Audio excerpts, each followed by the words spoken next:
우리가 죽음이 아쉬운 건 미처 누리지 못한 행복 때문에 죽음이 아쉬운 거예요. 우리가 죽음이 괴로운 건 이 세상에서 사람으로서 꼭 해야 되는 도리를 하지 않고 이웃을 도우지 않았기 때문에 죽음이 아픈 거죠.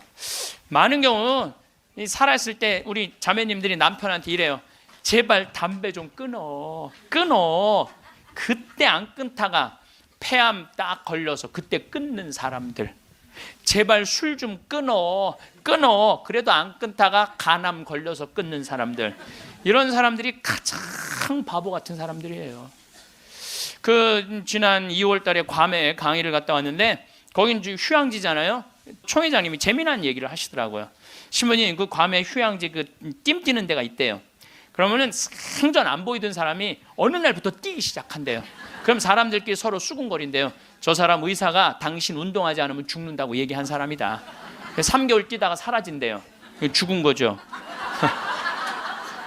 여러분들, 운동도요 평상시에 하는 거예요. 평상시에 병 걸려서 암 걸려서 하는 게 아니고 뭐든지 지금 해야 돼. 사랑도 나중에 하지 말고 지금 하고, 술도 나중에 끊지 말고 지금 끊고, 담배도 어떻게 나중에 끊지 말고 지금 끊고, 성주순례도 나중에 가지 말고 지금 가야 된다는 거예요. 내가 신부 막 됐을 때 어머니 아버지 모시고 강릉 쪽으로 놀러를 갔는데, 하여튼 부부가 놀러를 왔는데 남자는 참 잘생겼는데 여자는 도저히 아닌 얼굴이야. 근데 남편이 나한테 사진을 찍어달라고 그러는데, 여보 이리 와. 그리고 아내를 탁 앉는데 나 같으면 도저히 못 앉을 것 같은데 그 얼굴을 보고는 그 남편은 너무 귀중하게 아내를 앉는 거예요. 그래서 사진을 찍으면서도 참 신기하다. 어떻게 저게 가능하지? 근데 한 50대 후반쯤 된 분들이었어요. 근데 제가 요즘 그 부부를 이해를 하기 시작을 해요. 요즘 그래서 그렇게 남편이 소중하게 대했구나, 이게 이해가 돼요. 왜? 가만히 생각을 해보니까 요즘 이렇게 우리 자매님들 이렇게 한 결혼 30년 된 자매님들 이렇게 보면은요, 그 남편한테 정성스럽게 하고 자식 잘 키우고 살림살이 내조한 그런 분들은요, 얼굴이 잘생기고 못생기고의 문제가 아니야. 남자가 이렇게 바라봤을 때 그래, 나하고 함께 인생을 같이 왔구나, 그 자체로 소중한 거야. 이쁘고 그게 상관이 없더라고. 요즘 이제 나이를 먹으니까 그게 이해가 되더라고요. 그래서 그렇게 끌어안고 참 웃으면서 그 아내를 바라봤구나. 사랑은요, 잘생기고 예쁜 여자가 하는 게 아니에요. 마음이 따뜻한 사람들이 하는 게 사랑이에요. 신부님, 저는 얼굴이 못생겨갖고 아무도 저를 바라봐주는 사람이 없어요. 여러분들, 얼굴이 못생겨갖고 아무도 자기를 사랑해주지 않으면 방법이 있어요. 자기가 자기를 사랑해주면 돼요. 자기가 자기를 사랑해주면 되잖아요. 남이 사랑해줄 때 기다리면 그거 힘들어요. 내가 나를 아끼고 사랑해주면 빛이 나. 빛이 나면 사람들은 나한테 다가오게 돼 있는 거예요. 네, 우리가 항상 죽기 전에 후회를 참 많이 합니다. 사람들이 병들어서 자신에게 주어진 시간이 얼마 남지 않았다고 하면, 하느님, 만약 당신께서 다시 한번 저에게 목숨을, 생명을 허락하셔서 건강하게 된다면 훨씬 더 착하게 살고 운동도 열심히 하고 남들한테 희생도 잘하고 성당도 열심히 다니겠다고 그렇게 자신과 약속하는 사람들 참 많아요. 그렇죠?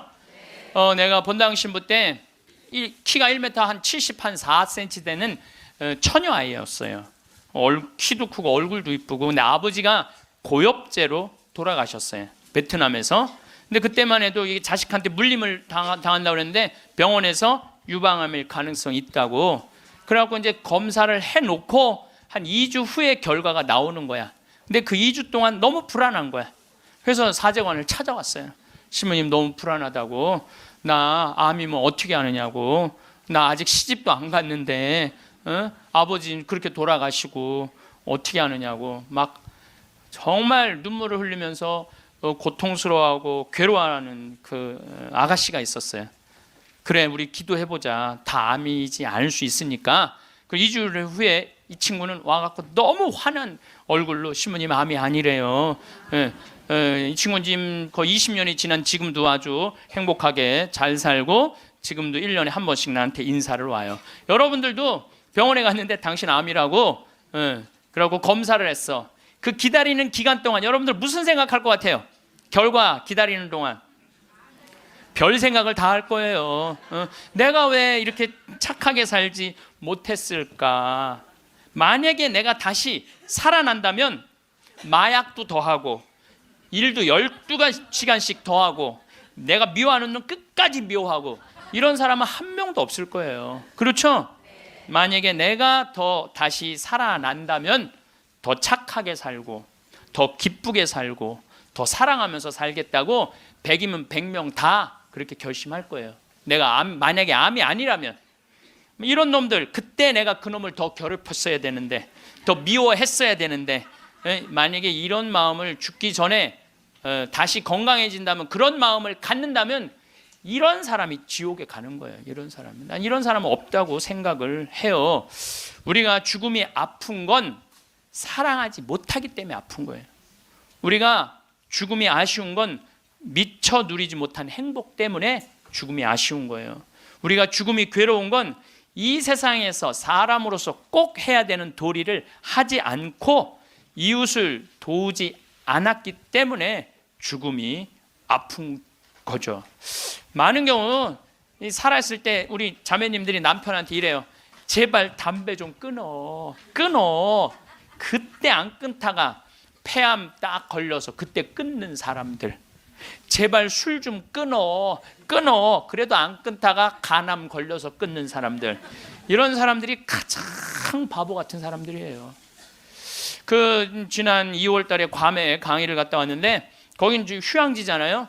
총회장님이 재미난 얘기를 하시더라고요. 신부님 그 괌에 휴양지 그 띠 뛰는 데가 있대요. 그러면은 생전 안 보이던 사람이 어느 날부터 뛰기 시작한대요. 그럼 사람들끼리 서로 수군거린대요. 저 사람 의사가 당신 운동하지 않으면 죽는다고 얘기한 사람이다. 3개월 뛰다가 사라진대요. 죽은 거죠. 여러분들 운동도요 평상시에 하는 거예요. 평상시에 병 걸려서 암 걸려서 하는 게 아니고 뭐든지 지금 해야 돼. 사랑도 나중에 하지 말고 지금 하고, 술도 나중에 끊지 말고 지금 끊고, 담배도 어떻게 나중에 끊지 말고 지금 끊고, 성주순례도 나중에 가지 말고 지금 가야 된다는 거예요. 사랑도 그래요. 많은 사람들이 왜 나를 아무도 사랑해주지 않지? 나 같은 거한테는 관심도 없네. 나같이 못생기고 뚱뚱하고 능력 없는 나한테 관심 가져주는 사람 하나도 없네. 이러고 맨날 울고 우울증에 걸리는 사람들이 있어요. 여러분들 많은 사람들이 저한테 그래요. 신부님은 사랑을 많이 받아서 그런 말씀, 우리들 마음을 이해를 못한다고. 여러분들 제가 사랑만 받을까요? 저도 노력 무지하게 해요. 사랑하려고 노력을 해요. 여러분들 아무것도 안 하고 사랑만 해줘 그런 사람 사랑스러워요, 안 사랑스러워요? 노력하는 사람이 사랑도 받는 거예요. 그냥 무조건 가만히 있는데 누가 나를 사랑해줘요? 사랑도 열심히 하면 다. 낭만적인 사람은요 잘생기고 이쁜 사람이 낭만적인 사랑하는 거 아니에요. 내가 신부 막 됐을 때 어머니 아버지 모시고 강릉 쪽으로 놀러를 갔는데, 하여튼 부부가 놀러를 왔는데 남자는 참 잘생겼는데 여자는 도저히 아닌 얼굴이야. 근데 남편이 나한테 사진을 찍어달라고 그러는데 여보 이리 와. 그리고 아내를 탁 안는데 나 같으면 도저히 못 안을 것 같은데 그 얼굴을 보고는 그 남편은 너무 귀중하게 아내를 안는 거예요. 그래서 사진을 찍으면서도 참 신기하다. 어떻게 저게 가능하지? 근데 한 50대 후반쯤 된 분들이었어요. 근데 제가 요즘 그 부부를 이해를 하기 시작을 해요. 요즘 그래서 그렇게 남편이 소중하게 대했구나. 이게 이해가 돼요. 왜? 가만히 생각을 해보니까 요즘 이렇게 우리 자매님들 이렇게 뭐 한 결혼 30년 된 자매님들 이렇게 보면은요, 그 남편한테 정성스럽게 하고 자식 잘 키우고 살림살이 내조한 그런 분들은요 얼굴이 잘생기고 못생기고의 문제가 아니야. 남자가 이렇게 바라봤을 때 그래, 나하고 함께 인생을 같이 왔구나, 그 자체로 소중한 거야. 이쁘고 그게 상관이 없더라고. 요즘 이제 나이를 먹으니까 그게 이해가 되더라고요. 그래서 그렇게 끌어안고 참 웃으면서 그 아내를 바라봤구나. 사랑은요, 잘생기고 예쁜 여자가 하는 게 아니에요. 마음이 따뜻한 사람들이 하는 게 사랑이에요.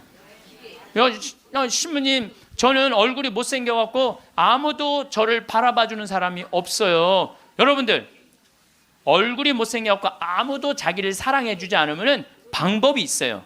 자기가 자기를 사랑해주면 돼요. 자기가 자기를 사랑해주면 되잖아요. 남이 사랑해줄 때 기다리면 그거 힘들어요. 내가 나를 아끼고 사랑해주면 빛이 나. 빛이 나면 사람들은 나한테 다가오게 돼 있는 거예요. 그래서 우리는 하여튼 죽기 전에 생이별하는 거, 사랑도 못하고 뭐 이래서 죽는 게 싫어. 이제 사랑도 하고 여행도 다니고 다 좋아. 그래도 죽는 게 싫어. 왜 그러냐면 존재의 사라짐 때문에 그래요. 내 존재가 이 세상에서 없어진다는 것은 너무너무 슬픈 거예요. 이건 좀 형이상학적인 문제예요. 내 존재가 사라진다는 거. 내가 40살인데 1월 달에 병원에 갔더니 의사가 당신 2달밖에 못 산다. 기껏 살아야 두 달이다. 3월 달에는 죽는다. 그럼 이 사람은요, 이때부터 울기 시작을 하는 거야. 내가 3월 달에 죽어? 나 진달래 보고 싶은데, 진달래 필 때 나는 이 세상에 없겠네. 나 여의도 벚꽃 구경 가고 싶은데 벚꽃 필 때 난 이 세상에 없겠네. 나 목련 보고 싶은데 목련 필 때 난 이 세상에 없겠네. 그리고 우는 사람 참 많아요. 나 생태마을에 있으니까 암 환자들 많이 오잖아요. 한 분이 그 암 환자는 잊지를 못하겠어요. 암 진단을 받고 영등포에 역에 딱 섰는데 온 세상이 찬란해 보이더래. 온 세상에. 그 리아카를, 그 박스를 그냥 묶어갖고 리아카를 끌고 가는 할아버지가 너무 멋있어 보이더래. 저 할아버지는 살아서 생명을 누리고 살고 있구나. 저 할아버지는 생명을 누리고 살고 있구나. 그 할아버지가 그렇게 힘차 보이더래. 이 포장마차에서 떡볶이하고 오뎅을 끓이느냐고 땀을 흘리는 그 아줌마에 너무 부럽더래. 그리고 버스가 온다고 막 버스 잡는다고 막 사람들이 뛰어갈 때 생명이 막 흘러 넘치더래요. 난 이제 이 세상에 더 이상 없겠구나. 이런 세상에 함께 할 수 없구나. 내 존재가 잊혀진다는 거, 내 존재가 사라진다는 건 너무너무 슬픈 거예요. 근데 여러분들, 제가 진리 하나 알려드릴게요. 우리 인간은요, 죽기 전까지는요 절대 안 죽어요.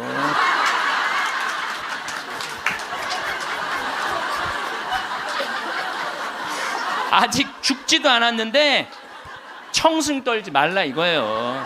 죽지도 않았는데 청승 떨지 말라는 거예요. 근데 많은 사람은 아직 죽지도 않았는데 죽은 것처럼 사는 사람들 많아요. 난 죽을 거다, 죽을 거다. 그래서 암 환자들도 두 종류가 있어요. 살아있는 동안 즐겁게 살다가 죽는 사람이 있고, 아직 죽지도 않았는데 죽은 것처럼 죽다가 살다가 죽는 사람이 있다니까요. 그래서 죽기 전까지는 절대 안 죽어요. 작년 8월 달에 우리 생태마을에 이제 우리는 암 환자를 더 이상 안 받습니다. 방송 보시는 분들 이제 더 이상 암 환자를 안 받아요. 왜 암 환자를 안 받냐? 우리 집은 사실은 암 환자들 치료 기관이 아니라 환경 교육하고 교우들 피정하는 집이에요. 근데 워낙 먹을거리가 좋고 이래서 내가 암 환자들을 받았는데, 요즘은 피정하겠다는 분들이 너무 많이 와서 그분들은 전부 다 청주 꽃마을로 가라고 그래요. 거기 이제 암 환자 전문 기관이니까. 그래서 암 환자를 안 받는데 작년 8월 달에 암 환자가 또 왔어요. 근데 이 사람은 천주교 신자도 아니야. 천주교 신자도 아닌데 이 대장암이 걸렸는데 열어보니까 직장암이 걸렸는데 대장까지 다 퍼진 거야. 그래서 의사가 다시 덮은 거예요. 그리고 딱 왔는데 몸무게가 30kg야. 30kg. 30kg면은 항암을 못 한대요. 40kg가 넘어야지 항암을 한다는 거예요. 근데 이분이 2달밖에 못 산다고 그러는데 내가 2달 있다가 죽을 거라면 병원에서 죽고 싶진 않더래요. 그러니까 2달 동안 먹지도 입지도 못했던 거야. 이 자매가. 그래갖고 이제 생태마을에 8월 달에 온 거야. 우리 생태마을에 머물고 싶어갖고. 경치 좋은 데서 개신교 신자야. 하나님 찬양하고 죽겠다고. 그래갖고 이제 내가 이제 만나러 나가려고 그랬더니 직원들이 신부님 받지 말라고. 지금 방이 예약이 이미 10월, 11월 달까지 다 차가고 그분이 받으면 안 된다고. 절대 받지 말라고 그러는 거예요. 내가 또 마음이 약해갖고 잘 받거든요. 그러니까 이제 직원들이 이제 그 마음 약해질까봐 받지 말라고. 근데 내가 딱 마당에 나가서 그 자매를 딱 봤는데 이뻐.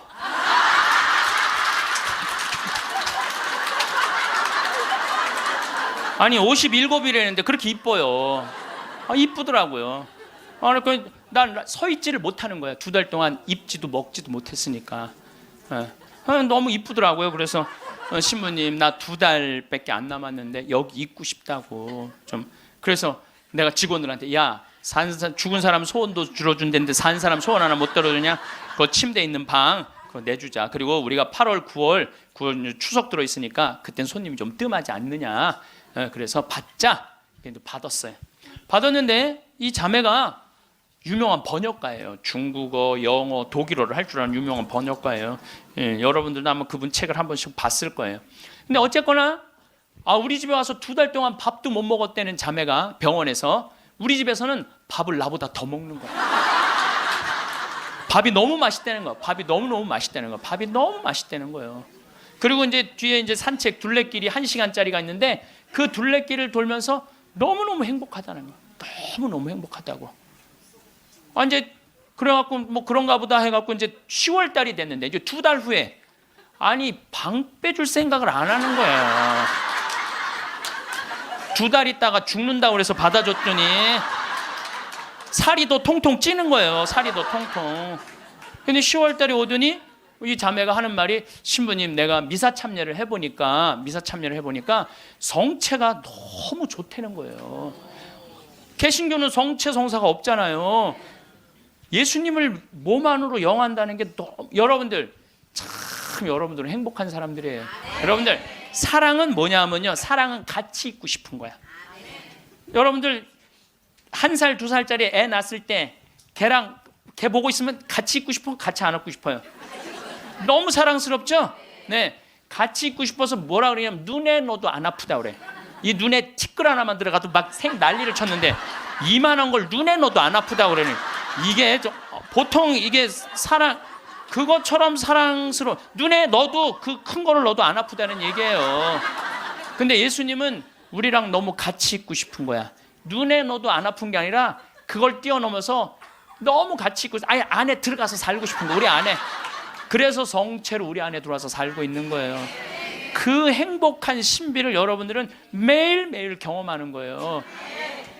근데 우리 자매가 이렇게 보면서 나도 성체 영하고 싶다는 거예요.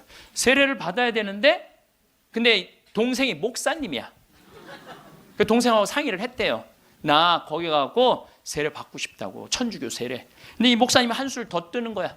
누나 가고 기분도 좋고 몸도 좋아지니까 세례 그냥 받으라고. 천주교 큰 집이나 마찬가지니까 세례 받으라고. 그래갖고 이제 데레사로 세례를 줬어요. 데레사로. 그러니까 데레사가 이제 매 시간마다 나한테 와서 강의 듣잖아. 앉아갖고. 근데 똑같은 걸 듣는데도 똑같이 웃기대. 그 자매가. 웃지, 밥 먹지, 공기 마시지, 예수님 먹지. 좋다는 건 다 하는 거, 좋다는 건 다 하는 거예요.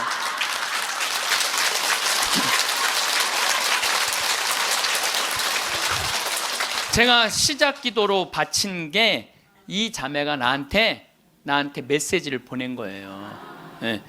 암이라고 하는 무서운 병을 만나면서 비로소 하느님을 만나게 되었습니다. 그 전까지는 교회도 잘 안 나갔대요. 관념이나 추상적인 존재로서가 아니라 매일매일의 삶과 고통 속에서 이전에 중요하다고 생각했던 것들이 얼마나 덧없음도 알게 되었고 저를 겸손하게 만드신다는 걸 감사하고 있습니다. 이 세상에서 내가 누구인지 하느님과 나의 관계에 대해 보다 깊이 이해하게 되었습니다. 나 자신의 한계를 처절하게 경험했고 깊은 실망도 알게 되었습니다. 그럼에도 희망이 얼마나 소중한 것인지 조금 알게 된 것 같아요. 그리고 항상 사람들 속에서 서로 보살피며 살아야 한다는 것을 비로소 알게 되었습니다. 우리 생태마을에서 살면서요, 너무너무 삶을, 그리고 이분이 그런 거예요. 2달 동안 그냥 하느님 속에서 살다가 죽겠다고 찬양하면서, 그러면서 점점 건강이, 12월 달이 돼도 방 뺄 생각을 안 하는 거예요. 온몸에 암이 다 퍼졌다는 사람이.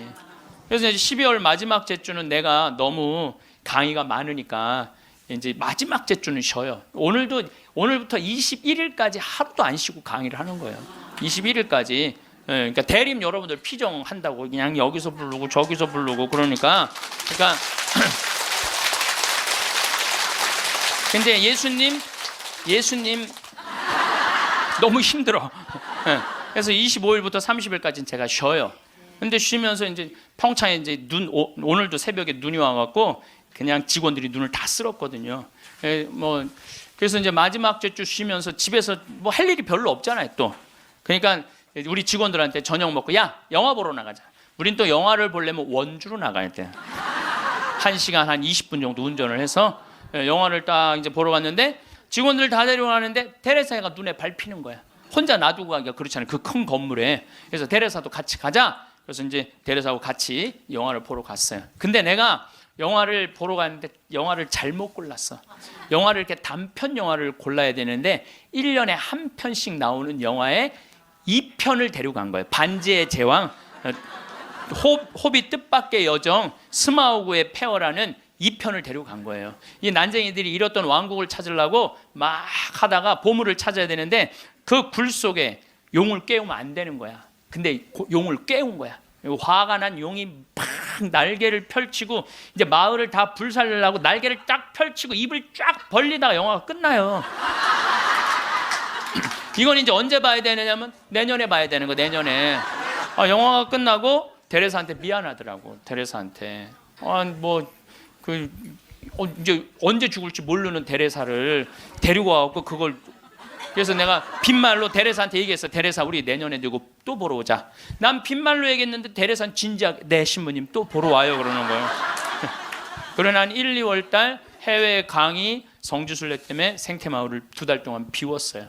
2달 만에 왔는데 데레사가 30kg짜리 데레사가 42kg가 된 거야. 얼굴이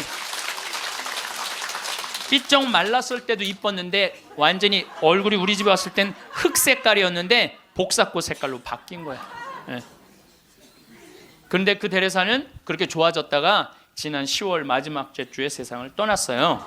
떠났는데 그 이제 제가 세브란스 병원에 갔는데 그 딸 셋 아들 하나 있는 집이에요. 근데 막내 여동생이 그 언니 마지막 임종을 지켰는데 그 목사님도 제가 만났어요. 근데 그분들이 이런 얘기를 저한테 전해주더라고요. 신부님, 우리 언니가 50 이제 거의 60까지 산 거죠. 이 평생 살면서 지난 1년처럼 행복했던 적이 없었다는 거예요. 너무 행복하게 살다가 세상을 떠났다는 거예요. 그리고 마지막에 이제 임종하던 날도 예수님 감사합니다. 이거를 계속 입에 계속 하면서 예수님 감사합니다. 자기 1년 동안 너무 산 게 행복했고 당신 만나러 가서 감사하다는 거예요. 계속 그러고 세상을 떠났다는 거예요. 그래서 저는 사는 것 같이 살다가 죽는 사람은 죽어도 살아요. 그렇죠? 근데 이 세상을 죽는 것 같이 사는 사람은 죽어도 죽어요. 죽어도 죽는 거예요. 그래서 데레사가 그렇게 참 예쁜 모습으로 세상을 떠나는 걸 보면서 우리가 오래 사는 게 문제가 아니야. 사는 날까지 즐겁게 사는 게 행복한 거예요. 우리 그 데레사가 마지막에 나한테 보낸 메시지가 있어요. 내가 끝기도에 할 거지만 지금 다시 한번 읽어드릴게요. 누군가 제게 제일 좋아하는 게 무엇이냐고 묻는다면 즉시 하늘을 바라보는 것이라고 답할 거예요. 우리 생태마을에서 이렇게 하늘을 바라보는 모습이 너무너무 행복했대요. 하늘이 파란 하늘을 바라보는 게. 새벽 하늘, 해질녘, 하늘 낮과 밤의 하늘을요. 하늘은 늘 자유롭고 무한하며 아름다워요. 하늘을 보면 주님께 삶을 주신 그 사랑에 감격해서 울고 싶고 웃고 싶어요. 하늘을 바라볼 수 있게 하신 그 사랑이 감사합니다 라고 이렇게 나한테 아름다운 많은 시들을 보내면서 번역가였으니까 이렇게 해서 이제 데레사는 세상을 떠났어요. 여러분들 죽음을 미리 앞당겨서 죽지는 마세요. 살아있는 동안 삶을 즐기고 죽을 때 죽음을 받아들이는 훈련이 필요합니다. 저는 저도 뭐 아주 뭐 그런 거하고 상관없는 이 위암 아주 초기 환자였어요. 그래서 위를 3분의 1을 잘라냈어요. 근데 5년 전이죠 이제. 그런데 내가 그러고 난 다음에 사는 게 모든 게 감사해. 살아있는 게 감사해. 살아있는 게. 내가 제일 그 삶을 많이 누리고 느끼고 살고는 있지만은 제일 행복할 때가 언제냐면은 이제 아침에 읍내 목욕하러 나가요. 이제 우리는 읍내 목욕탕 이제 한 8km 되니까 운전을 한 10분 정도 하면은 목욕탕에 6시에 딱 가면은 우리 또 시골은요 전날 청소하는 사람이 다 탕을 닦아놓고 물을 안 받아놓고 가요. 내가 딱 가면은 탕에 물을 내가 제일 먼저 물을 틀어서 물을 받아. 그래갖고 이제 물을 받아갖고 샤워를 하고 탕 안에 그 제일 깨끗한 찬물에 몸을 쫙 담그면은요 온몸이 너무 편안한 거야. 거기서 이제 묵주기도 5단을 일단 하고 묵주기도 5단을 하고 이제 나와서 딱 운전을 하고 그 평창 읍내에서부터 우리 집까지 오는 길이 내내 옆에 강이 있어요. 딱 하면요 아침에 물 한 개가 산에 쫙 걸려 있고 백로가 쫙 날아가고 강물 소리 듣고 그 바람을 맞고 있으면요 살아있는 게 이렇게 행복한 거구나. 이게 돈 드는 일이 아니에요. 우리가 삶을 얼마든지 누리고 느끼고 생명을 누리고 살 수 있어. 우리가 그걸 할 줄 모르는 게 문제인 거예요. 할 줄 모르는 게. 여러분들도 오늘 이렇게 와서 강의 들으니까 삶이 생명감이 좀 느껴지지 않아요? 예. 그래서 집에 있으면 안 되는 거예요. 집을 나가야 되는 거 무조건. 예. 집에 있으면 우울증밖에 걸릴 게 없는 거예요. 예.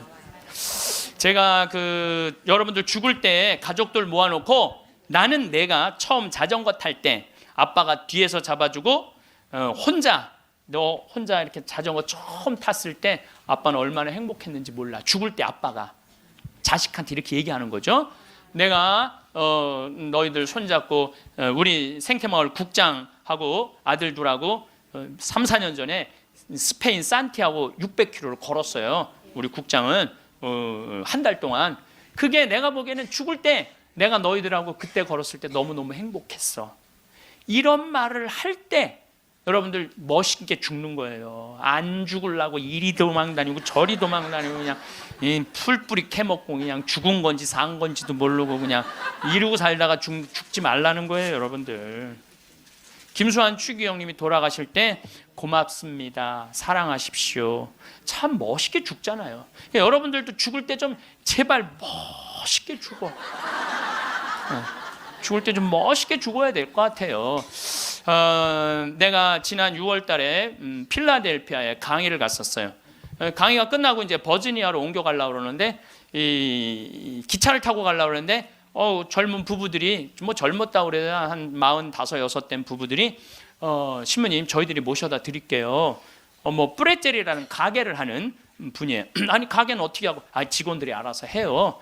뿌레젤이라는 건 뭐냐면은 밀가루에다가 소금 넣어서 굽는 빵이에요. 이게 하나에 300원이야. 그걸 5개를 묶어요. 그래갖고 그게 그냥 필라델피아는 흑인이 많이 살아요. 그걸 먹고 막 우리 김밥 같이 먹는 거야. 김밥 같이. 예. 그래서 이제 그럼 고맙다고 한 3시간 반, 4시간 걸리는 거리니까 차를 타고 가는데 이런 얘기, 저런 얘기, 이민 중에 어려웠던 얘기, 행복했던 얘기 많이 하는데 참 그 두 부부가 나한테 기가 막힌 얘기를 해주더라고요. 한참 뿌레젤을 구워서 팔면서 대출도 갖고 그러는데 하루는 완전히 늙은 흑인 하나가 찾아왔대요. 그러니 뿌레젤 300개를 주문을 하더래요. 그래서 내일 갖고 갈 거냐? 그랬더니 아니 오늘 갖고 갈 거야. 아니 당신 2시간이나 기다려야 되는데 기다릴 수 있느냐? 난 기다릴 수 있다고 그러더래. 직원들이 막 눈총을 주더래요. 미국은 다 예약 문화거든. 전날 예약을 하고 찾아가겠다 이러는데 그 흑인은 와갖고 2시간을 기다리고 있더니 돈 벌고 싶은 욕심에 그 뿌레젤을 부지런히 걷대요. 거갖고 300개를 줬대. 뭐 하려고 그러냐? 그랬더니 내가 학교 수인데 우리 아이들 주려고 갖고 가는 거다. 그리고 갔대요. 다음 주에 또 오더니 또 뿌레젤 300개를 주문을 하더래요. 화가 나더래요. 이게 무시하는 것도 아니고 이 바쁜데 뿌레젤을 300개를 또 주문하네. 당신 기다릴 수 있겠냐? 나 기다리겠다고 여기서. 그래갖고 고소 줬대. 근데 그 다음 주에 또 오더니 뿌레젤 300개를 또 고달라고 그러더래. 그래서 물어봤대요. 너 이름이 뭐냐? 그랬더니 미스터 윌리래. 미스터 윌리. 미국이 지금 예약 문화인데 당신은 왜 예약도 안 하고 우리를 힘들게 하느냐? 그랬더니 미스터 윌리라는 늙은 흑인이 하는 말이 나는 예약을 할 수 없는 사람이다. 왜 예약을 못하냐? 난 지금 암이 걸려갖고 오늘 죽을지 내일 죽을지 모른다. 그런데 내가 어렸을 때 브렛젤이라는 빵을 먹고 허기를 때웠다. 지금도 이 얘네들은 그 필라델피아 아이들은 그걸 옛날 생각을 하고 그렇게 그걸 맛있게 먹는데, 그러니까 나도 어렸을 때 이 브렛젤이라는 빵을 먹고 허기를 때우고 했는데 지금 내가 수의로 있는 이 학교에 아이들도 아침을 못 먹고 오는 애들이 참 많다. 그래서 내가 마지막에 죽기 전에 그럼 너 학교 심부름이 아니냐? 그랬더니 심부름이 아니다. 내 돈으로 마지막에 이 아이들한테 거의 $300나 되는 돈을 계속 해갖고 아이들한테 나눠주는다는 거예요. 그래서 나는 언제 죽을지 모르기 때문에 예약을 할 수가 없다. 그리고는 다시는 안 왔대요. 죽은 거지. 그러니까 미국 사람은 죽을 때도 멋있게 죽어. 저는 여러분들도 좀 죽을 때 좀 멋있게 죽었으면 좋겠어. 예? 좀 내가 어디 선물을 갖고 가고 어디 선물을 좀 주고 죽는 그런 모습이 좀 있었으면 좋을 것 같아요. 그래서 이제 우리가 죽을 때 멋있게 죽으려면 잘 살아야 돼. 잘 살아야 돼. 그래서 저는 여러분들 우리가 잘 살려면 삶을 계획을 잘 세워야 돼. 계획이 없는 삶은요 잘 살 수가 없어요. 여러분들 인생 계획 어떻게 잘 세워져 있어요? 네. 아유 신부님 무슨 계획이 있어요? 다 살았는데. 천만의 말씀이요. 여기 다 산 분 한 분도 안 계세요. 제가 얘기했죠. 죽기 전까지는 절대 안 죽는다고. 그러니까 계획이 있으셔야 된다니까. 저는 신학생 때 세미나를 하는데 앞으로 주 5일제가 된다는 거예요. 주 5일제. 그럼 토요일 날 일요일 날 교우들 성당 안 나온다는 거예요. 경치 좋은데 구경 가느냐고 성당에 안 다닌다는 거예요. 프랑스가 신자 비율이 97%인데 주 5일제 실시하고 미사 참여율이 8%로 떨어져요. 90%가 성당에 안 나오는 거예요. 내가 프랑스에 가보니까 금요일 저녁부터 놀러 나가더라고요. 금요일 저녁. 그 일요일만 되면 그 파리로 엄청난 차들이 들어오는 거야. 그럼 언제 성당에 가? 토요일 날 놀러 다니느냐고.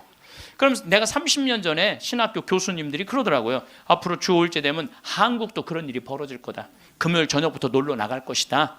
경치 좋은데 구경 간다고. 그럼 그들을 어떻게 하느님 품으로 이끌 것이냐? 답을 내놔라. 저는 그때 그런 생각을 했어요. 그래, 교우들이 경치 좋은데 구경 간다고 성당을 안 나와? 그럼 나는 나중에 신부가 되면 성당을 경치 좋은데 전화해야 되겠다. 그리고 글리 오라고 해야 되겠다. 그래서 이제 제가 이제 신부 되자마자 저는 생태마을을 신학생 때부터 꿈꿨으니까 신부 되자마자 땅 보러 다녔어요. 용문으로, 양평으로, 가평으로, 안성으로.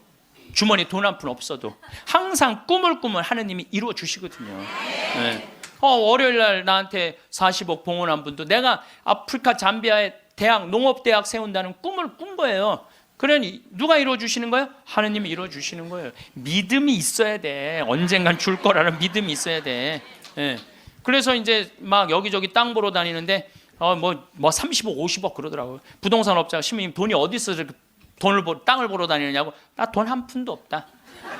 대신 꿈이 있다. 꿈이. 그래서 이제 교구청에서 내가 하도 그렇게 뛰어다니니까 주교님이 부르더니 강원도 평창에 땅이 15,000평이 있다는 거. 15,000평. 그거를 꾸며 보라는 거예요. 그래서 제가 30살에서부터 그걸 꾸미기 시작을 한 거예요. 본당 신부 하면서. 그럼 뭐 집에 들어오면 새벽 2, 3시 늘 그랬어요. 다 본당 사목하고 집에 들어오고 그러니까. 10년 하는데 도저히 안 되겠더라고요. 그래서 주교님한테 청을 드렸죠. 주교님, 저 이제 초대 본당 신부 2번을 5년을 했으니 저 이제 강원도 평창 생태마을에 들어가서 살게 허락을 해 주십시오. 청을 넣었더니 주교님 그럼 가라고. 그래서 내가 가서 생태마을에 가서 사는데 10년 동안 꽃 심어놓고 나무 심어놓고 사니까 지금은 봄만 되면 천국이에요. 천국. 얼마나 꽃이 피면 아름다운지 몰라요. 산수유 피고 개나리, 진달래, 뭐 마로니에, 목련, 벚꽃, 찔레꽃, 이팝꽃, 조팝꽃 뭐 이런 거 피면은 꽃동산이에요. 꽃동산. 얼마나 아름다운지 몰라요. 그래갖고 마당에 딱 서면 강이 쫙 내려다 보이니까 얼마나 좋아요. 사람이요, 여러분들 산이 하나 보이는 데 사는 사람은 그냥 그런 데서 사는 거래요. 근데 산이 3겹이 겹쳐서 보이는 데서 살면은요 좋은 땅에서 사는 사람이라는 거예요. 근데 산이 한 5겹 겹쳐 보이는 데서 사는 사람은 명당에서 산다는 거예요. 근데 산이 한 7겹 겹쳐 보이면은 대명당. 대신 내려다 보여야 돼, 그 산이. 내려다보면 대명당에 사는 거야. 근데 우리는 여기 쓰면은 치악산 그 자락까지 보니까 12겹까지 보여. 12겹까지. 그리고 거기에 강 하나 흘러주면은 그건 말할 것도 없대는데 앞마당에. 그러니까 딱 마당에 딱 서 있으면은요 얼마나 행복한지 몰라요. 이렇게 내가 50살이 된 거야. 그리고 밤하늘의 별이, 여러분들 우리 저기 대레사도 별 얘기 했잖아요. 별이 얼마나 아름다운지 몰라요. 그러니까 우리 여기 남산이 278m야. 우리 생태마을은 325m야. 그러니까 강의 끝나고 밤 11시, 12시에 가면요 하늘을 보면요, 지금은 이제 오리온, 황소자리, 마차부자리, 카시오페아, 북두칠성, 별똥별이 떨어지잖아요. 별똥별 꼬리 타는 소리가 들려요. 별똥 떨어질 때, 아니 뻥이 아니라니까. 떨어질 때 따다다다다다 이러면서 떨어요. 따다다다다. 참. 이렇게 내 청춘 50이 됐어 내가. 그랬더니 교구청에서 부르더니 황 신부님 그 평창 생태마을 꾸민 경험을 가지고 여주의 땅이 15만 8천 평이 있대. 15만 8천 평. 여기 10배야. 평창보다 10배. 그거를 좀 꾸미라는 거야. 4년 전에. 그래갖고 내가 여주 이제 군청에 들어갔더니 신부님 거기는 안 되는 데라는 거예요. 안 되는. 왜 안 되느냐? 여기는 수질 관리 지역이기 때문에 한강 2km밖에 안 남았기 때문에 여긴 이렇게 큰 건물을 허가를 해줄 수가 없다는 거예요. 난 너무 하고 싶은데 허가 받을 수 있는 길이 뭐냐? 그랬더니 국회에 올라가래. 국회에서 해결해 줘야 된대. 우린 또 그렇게 되면 바로 해요. 국회 갔어요. 그래갖고 해당 지역 국회의원을 만났어요. 나 우리나라 국민들이 맨날 먹고 마시는 데만 있는 게 아니라 정말 정신적으로 쉴 수 있는 공간을 만들고 싶다. 그래서 여기 하고 싶다. 그랬더니 국회의원이 딱 보더니 신부님 이거 안 되는 거라고. 근데 한마디 했어. 내가 안 되니까 여기 왔지 되면 오겠냐고.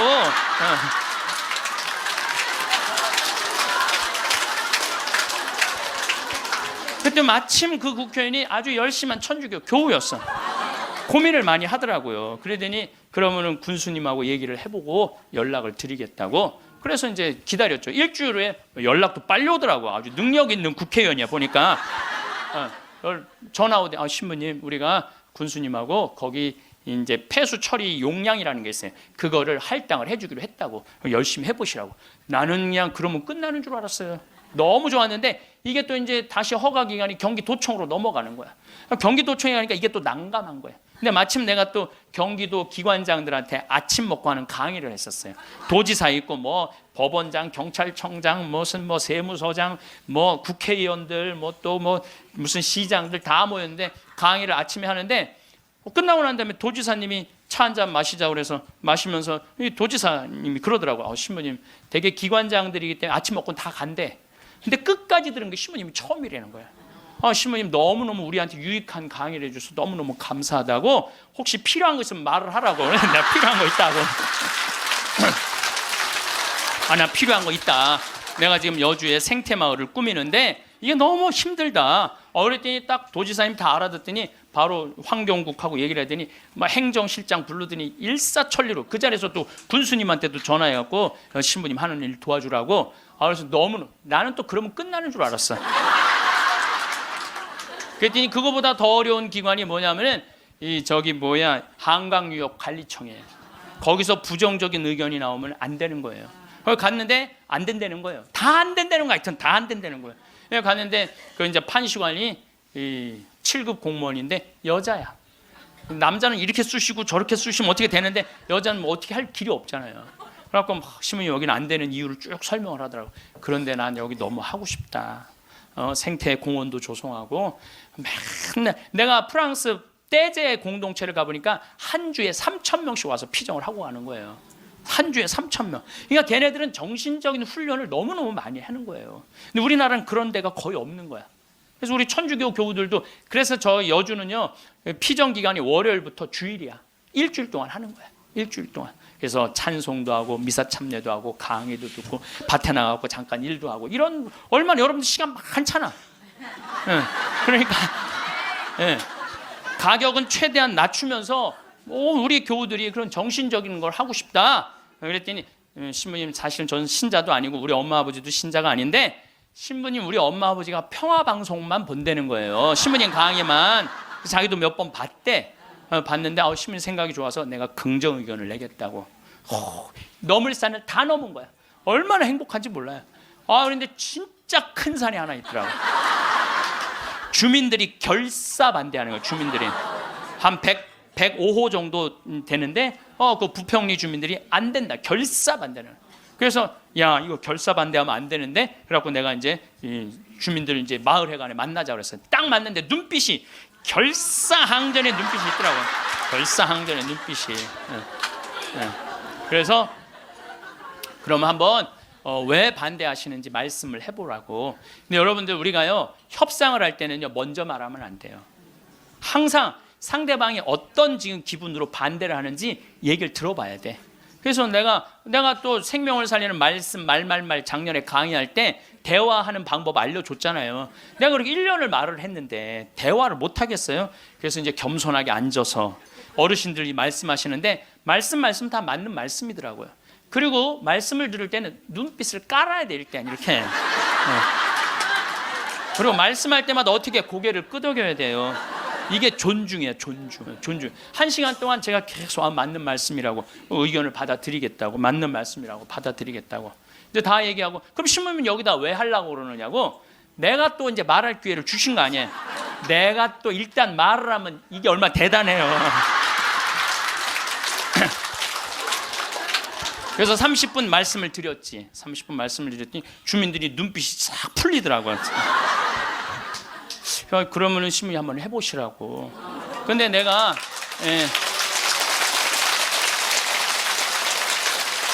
그걸로 끝나서는 안 될 것 같아. 그래서 저는 강원도도 이런 생태마을을 하는데 주민들을 초청하고 싶다고 초청을 해서, 이런 생태, 이게 나쁜 게 아니고 정말 생명을 살리고 싶은 그런 마음으로, 건강한 먹을거리를 만들고 싶은 마음으로 하는 거니까 한번 와서 보시라고. 이제 주민들을 이제 우리 생태마을에 모셨어요. 근데 그날따라 피정객들이 엄청나게 온 거야. 그날따라. 그래갖고 막 우리 지역 농산물 다 유통을 하거든요. 지역 동네 뭐 여기 영월 평창에 있는 농산물들 뭐 하다못해 꿀까지도 다 우리 집에 들어오면 피정객들이 와서 다 사가니까. 그러니까 지역 농산물들을 다 유통을 해주니까 얼마나 좋아요. 그걸 보더니 제가 바로 저런 거, 여러분들 거기 이제 옥수수, 감자, 고구마 많이 심거든요. 이런 거 다 유통시켜 주려고 지금 그러는 거다. 주민들이 보더니 우리하고 함께 하려고 그러는 거야. 그래서 주민들이 서명까지 다 해줬어. 서명까지.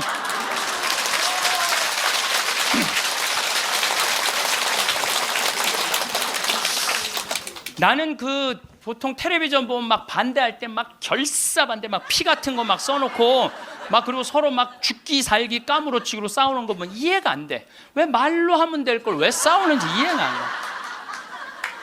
나도 양보할 걸 많이 양보를 했어요. 왜냐하면 거기에 주민들이, 나는 그 산을 좀 넓은 농토를 하려고 하는데 산을 보존해 달라고 그러더라고. 맞는 말씀이잖아요. 그래서 산 보존하는 걸로 하고, 이제 거기서 이제 말을 좀 해서, 이 사람이 말을 타면은요, 그 말을 키우고 싶은 이유 중에 하나는, 왜 말을 키우고 싶으냐면 장애자들이 말을 타면은 이 치료가 굉장히 좋아요. 그래서 장애인 협회에서 나한테 와갖고 신부님 말을 좀 하면은 말 탈 공간이 없다는 거예요. 지금 수도권은 너무 비싸고, 근데 여긴 땅이 15만 8천 평 아니야. 15만 8천 평. 그러니까 좀 해달라고 그래서 그거 하려고 그랬는데 말 똥 냄새가 마을에 오면 불편하다. 그것도 내가 포기했어요. 그러니까 원하는 걸 다 해준 거죠. 내 것만 한데, 협상이라는 거죠. 내 걸 포기하는 게 협상이에요. 그래갖고 이제 아마 내년부터 이제 생태마을을 이제 꾸미게 될 거예요. 그러니까 난 60살까지 일이 기다리고 있는 거예요. 60살까지. 남들은 60살 되면 명퇴한다, 조퇴한다 그러는데 나는 일이 기다리고 있으니까 얼마나 좋아. 사람은요, 꿈꾸는 사람이 행복한 거예요. 꿈꾸는 사람이. 여러분들 과거에 매달린 사람 불행한 사람. 과거. 내가 그때 이 인간을 만나지 말았어야 되는데. 여러분들 그거 후회해봐야 그 인생 돌이켜져요? 돌이켜지는 게 아니에요.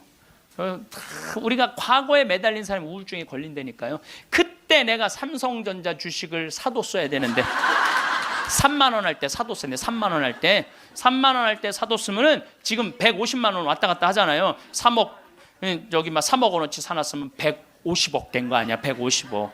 여러분들 아까도 말씀드렸지만 과거에 집착하는 사람은요 불행한 사람이에요. 과거에 매달린 사람은 불행한 사람이에요. 미래를 꿈꾸는 사람이 행복한 거예요. 미래를 꿈꾸는 사람. 계획이 있어야 된다는 거예요. 삶에는 계획이 있어야 된다는 거예요. 그래서 여러분들은 어떤 계획을 갖고 계시냐, 이 자세한 얘기는 다시 다음 시간에 하겠습니다. 제가 우리 데레사가 이게 거의 마지막 한 달 전에 저한테 보낸 거예요. 이제 혼수 상태로 들어가기 전에 보낸, 아까 읽어드린 걸로 마침 기도를 바치겠습니다. 성부와 성자와 성령의 이름으로. 누군가 제게 제일 좋아하는 게 무엇이냐고 묻는다면 즉시 하늘을 바라보는 것이라고 답할 거예요.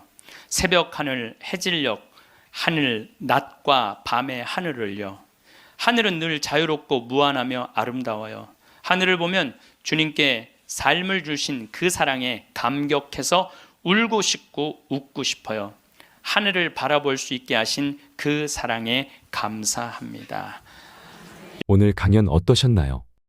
오늘도 황창현 신부님께서는 우리에게 많은 지혜의 말씀을 나누어 주셨습니다. 신부님의 말씀을 따라 살아가다 보면 우리의 남은 인생도 더욱 아름답고 행복하게 가꾸어 나가실 수 있으리라 확신합니다.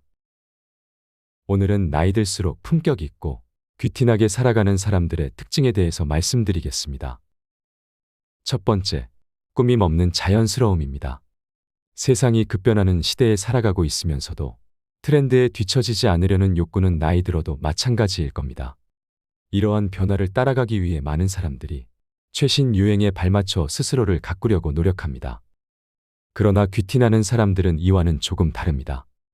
그들은 최신 유행에 민감하게 따라가기보다 자연스러움을 꾸밈의 원칙으로 삼습니다. 자연스러움은 단순히 외모적인 부분에만 국한된 것은 아닙니다. 그것은 일상생활 모든 면에서 배어나오는 태도와 사고입니다. 귀티가 철철 흘러넘치는 사람들은 주로 자신의 외모를 최대한 자연스럽게 유지합니다. 이는 화장이나 패션뿐 아니라 자신의 몸에서 자연스럽게 나타나는 노화의 흔적들까지도 포함되는 개념이지요. 그들은 자연스럽게 생긴 주름이나 흰머리를 전혀 부끄러워하지 않습니다. 오히려 그것을 자신의 경험과 지혜의 상징으로 받아들입니다. 나이든 모습을 굳이 애써서 감추려 하지 않는 태도 덕분에 주변 사람들에게 긍정적인 에너지를 선물합니다.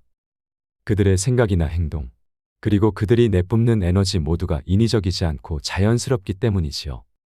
그들은 인간관계에서도 꾸밈없는 자연스러움을 추구합니다. 사회적인 관계에서도 가식적이지 않고 매우 솔직하며 진실한 모습으로 대화를 나누려고 노력합니다. 무엇보다 말을 많이 하기보다 듣기에 더욱 집중하며 상대방의 의견을 존중하고 진심을 담아서 소통하려고 합니다. 이들은 또한 누구누구를 따라가려 애쓰기보다 자신만의 보폭과 속도대로 자신의 방향에 맞추어 살아갑니다. 자신을 있는 그대로 사랑하고 존중할 줄 안다는 의미입니다. 누구나 가지고 있는 단점을 굳이 감추려거나 포장하려 하지 않고 자연스럽게 나는 이런 부분이 부족한 사람이구나 하며 받아들입니다. 그래서 그들은 타인과의 비교나 경쟁에서 벗어나 자신만의 페이스를 찾아갑니다. 이렇게 자신만의 속도대로 달려가며 그들은 꾸밈없는 자연스러운 삶을 추구하고 실천하며 살아갑니다. 두 번째, 항상 배우는 자세입니다. 세상이 너무나도 빠르게 변화하는 만큼 배울 것은 끊임없이 생겨나고 끝도 없이 많습니다. 새로운 정보나 지식, 기술, 그리고 경험이나 인간관계 등 모든 것은 우리에게 끊임없이 학습할 기회를 제공하지요. 나이 들수록 귀티가 흘러넘치는 사람의 특징 중 하나는 바로 항상 배우려는 자세를 가지고 있다는 것입니다. 귀티나는 사람들은 새로운 정보나 지식에 대해 호기심을 잃지 않습니다. 어린아이와 나이 든 사람의 가장 큰 차이점이 바로 세상에 대한 끊임없는 호기심이라고 합니다. 그들은 어린아이와 같은 눈빛으로 세상을 바라보며 모든 것에 호기심을 품습니다. 책을 읽는다거나 강의를 듣는다거나 전문가와의 대화를 통해 새로운 지식을 얻는 것을 행복해합니다. 그들은 이미 경험하고 알고 있는 것에 안주하거나 만족하지 않고 항상 새로운 것을 배우는 것에 즐거움을 느낍니다. 또한 그들은 경험을 통해 배우는 것을 중요하게 생각합니다. 지식만을 추구하는 것이 아니라 실제로 경험을 통해 체득하는 것을 목표로 한다는 것입니다. 여행을 통해 다양한 세계의 사람이나 문화를 체험하고 새로운 활동에 도전하거나 경험하는 것 자체에서 배울 것이 많다는 것을 알고 있습니다. 그들은 경험이 얼마나 중요한지 알고 있기 때문에 새로운 것을 배우고 도전하는 것을 두려워하지 않습니다. 타인으로부터 배우는 것을 즐거워합니다. 자신이 모르는 것이 많이 있다는 사실을 인정하기 때문입니다. 따라서 타인의 지식과 경험을 매우 귀하게 여깁니다. 타인과의 대화를 통해 항상 새로운 것을 배울 마음의 준비가 되어 있으며 다양한 사람들과의 교류를 통해 자신을 더욱 성장시키려고 애를 씁니다. 나이 들수록 귀티가 흐르는 사람들은 자신의 지식과 경험을 과시하지 않습니다. 따라서 그들은 겸손한 마음 자세를 지니고 있습니다. 자신의 지식이나 경험의 한계를 알고 있기 때문에 그 한계를 뛰어넘으려 끊임없이 노력합니다. 자신이 어느 부분에서 잘 모르는지를 알고 인정하며 그것을 극복하기 위한 동기로 삼아 항상 배우려고 노력합니다. 귀티나는 사람들은 성공보다 실패에서 더 많이 배웁니다. 실패에서 무너지거나 포기하지 않고 실패를 배움의 일부로 받아들입니다. 그것을 통해 더 나은 선택을 할 수 있게 됩니다. 결론적으로 귀티나는 사람들의 항상 배우는 자세는 그들의 성장과 발전에 매우 큰 역할을 한다고 볼 수 있습니다. 그들은 끊임없이 새로운 것을 탐구하며 다양한 경험과 인간관계를 통해 지속적으로 자신을 성장시킵니다. 이러한 자세는 나이를 먹어도 귀티와 품격을 잃지 않는 데 큰 도움을 줍니다. 세 번째, 항상 여유 있게 행동합니다. 세상은 생각보다 더욱 빠르게 변화하고 있습니다. 변화하는 세상을 따라가기 버겁다고 생각할 때가 참 많은 것 같습니다. 모든 것이 하루가 다르게 변화하는 세상을 살아가고 있는 시대에 우리는 종종 자신도 모르게 그 속도에 맞춰 달려가곤 하지요. 그러나 귀티나는 사람들, 특히 나이 들수록 귀티를 잃지 않는 사람들은 주변의 분주함 속에서도 늘 여유 있음을 선택합니다. 갑작스럽거나 급한 상황에 직면할 때조차 차분함을 잃지 않습니다. 그들은 시간에 쫓기어 어쩔 수 없는 선택을 하지 않으며 스스로를 너무 코너로 몰아넣지도 않습니다. 그들은 자신에게 주어진 시간을 매우 중요하게 여깁니다. 현대사회에서는 빠르게 더욱 빠르게를 외치고 강조되곤 합니다. 그러나 귀티나는 사람들은 자신만의 속도와 리듬을 찾아 나섭니다. 이것은 다른 사람들과 비교해 느리다거나 게으르다거나 세상사 무관심하다거나 하는 것에서 오는 것이 결코 아닙니다. 오히려 각각의 순간을 대충 넘기지 않고 소중하게 인식하며 그 순간순간을 최대한 여유 있게 즐기고 풍요롭게 살아가려는 피나는 노력에서 비롯된 것이라고 볼 수 있습니다. 또한 그들은 자신의 삶의 패턴뿐 아니라 타인과의 관계에서도 여유를 가집니다. 다른 사람의 기대감이나 압박 또는 비판에 쉽게 흔들리지 않으며 자신이 생각한 자신만의 길을 뚜벅뚜벅 걸어가는 여유로운 모습을 보입니다. 남에게 흔들리지 않기 때문에 자신의 가치관과 원칙을 중심으로 타인과의 관계를 설정하며 그것을 기반으로 관계를 맺음으로 남에게 끌려가지 않습니다. 여기에서 여유 있음은 단순히 외부적인 태도만을 의미하는 것은 아닙니다. 내부적으로 마음의 평화와 안정감을 유지하는 것도 포함됩니다. 그렇다면 어떻게 해야 여유 있는 태도를 가질 수 있을지 그 방법을 소개하겠습니다. 첫째, 우리가 제어할 수 있는 것과 제어할 수 없는 것을 구별하는 지혜가 필요합니다. 우리가 할 수 있는 일에는 최선을 다하되 그 결과가 어떻든 결과에 대해서는 걱정하거나 목매지 않아야 합니다. 둘째, 순간에 충실해야 합니다. 우리가 살아가는 것은 과거도 아니고 미래도 아니며 오로지 현재라는 이 순간뿐입니다. 그래서 현재 순간에만 충실함으로써 생각과 감정의 소용돌이에서 벗어날 수 있습니다. 셋째, 주변 환경이나 상황에 대해 열린 마음을 가져야 합니다.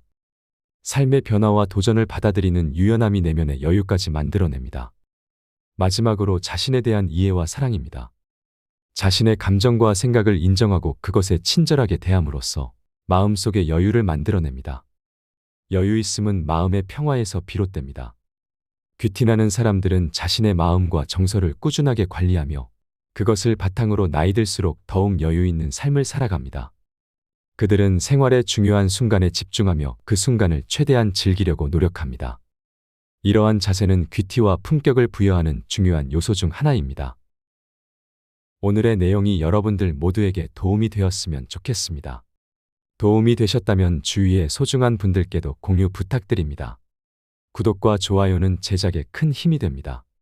오늘 하루도 행복하세요. 감사합니다.